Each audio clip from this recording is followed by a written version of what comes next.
So did you see that video where someone asked an AI if they should walk or drive to the car wash, then acted like it was dumb for getting it wrong? It's not a test of AI intelligence. It's a test of whether you understand what you're working with or not. Most people don't. So let me break this down for you. An LLM, a large language model, is, at its core, a language specialist. That's it. It was trained on text, enormous amounts of it. Books, articles, conversations, code, documentation. It learned patterns in language, how words relate to each other, how sentences connect, how meaning flows. It didn't go to timer school, it didn't study logistics, it doesn't have a GPS or a stopwatch. It's not Siri telling you what the weather is. It's not Google Maps routing you somewhere. It's a language model, and when you judge it by the standards of something it was never designed to be, you're not running a fair test. You're running the wrong test entirely. So here's the test that I keep seeing people post, and I've had arguments about this on threads. I need to wash my car. There's a car wash 100 meters away. Should I walk or drive? Then they screenshot the answer, whatever it is, and say AI's broken or AI doesn't understand common sense. What's really happening though? So when a human reads that question, they make an invisible leap. They think, well, you need to wash the car at the car wash, so obviously you drive. The answer isn't about distance at all. It's about the fact that the car is the object being washed and it has to get there. But the language model's reading the literal words. And the literal words say, there's a location 100 meters away. Walk or drive? That sounds like a proximity question. And a proximity question at 100 meters sounds like a walk question. The model isn't missing something profound about reality. It's missing a connection that a human makes implicitly, one that requires understanding that the car is both the subject of the sentence and the required vehicle for the solution. That's the reasoning gap.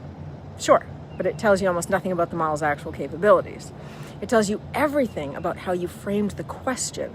If instead you say, I want to wash my car at a car wash that's 100 meters away. Should I walk there or drive my car there? It will come up with a different answer as the subject and purpose are clear. Here's another one that I love. People open a chat window with an AI and type, time me when I do 10 push-ups. And then they're shocked when it can't do it. There's even a video of Sam Altman, head of OpenAI and ChatGPT, watching a guy do this pretending to run. Sam admits that ChatGPT isn't trained to do that skill. Let me be clear about this.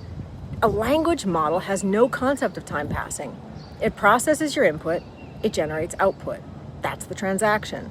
There's no internal clock ticking between your messages. There's no system sitting there watching the seconds go by. It doesn't experience duration. It doesn't have a stopwatch. It's not a timer app. It's a language model. Asking an LLM to time you doing push-ups is like asking a dictionary to set your alarm. The dictionary is very good at what it does. Alarm setting is not in the dictionary's job description. These tests don't prove that AI is failing. They prove that the people designing the tests don't understand what they're measuring. So, what is an LLM good at? Language, nuance, pattern recognition in text, summarization, drafting, explaining, complex ideas in plain language, writing code, analyzing documents, having a conversation that sounds and often is remarkably coherent and useful. It's a one-trick pony in the best possible way. And that trick language is extraordinarily powerful.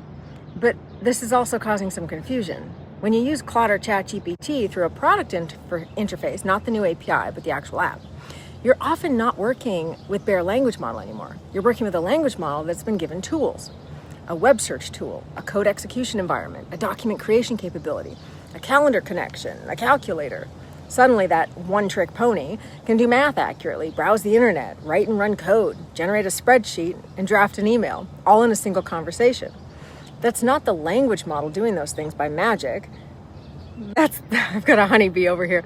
That's the language model though. It's being given skills, right? Abilities are bolted on and connections are made. It's like hiring the world's best communicator and then handing them a calculator, a laptop, a search engine, and a phone.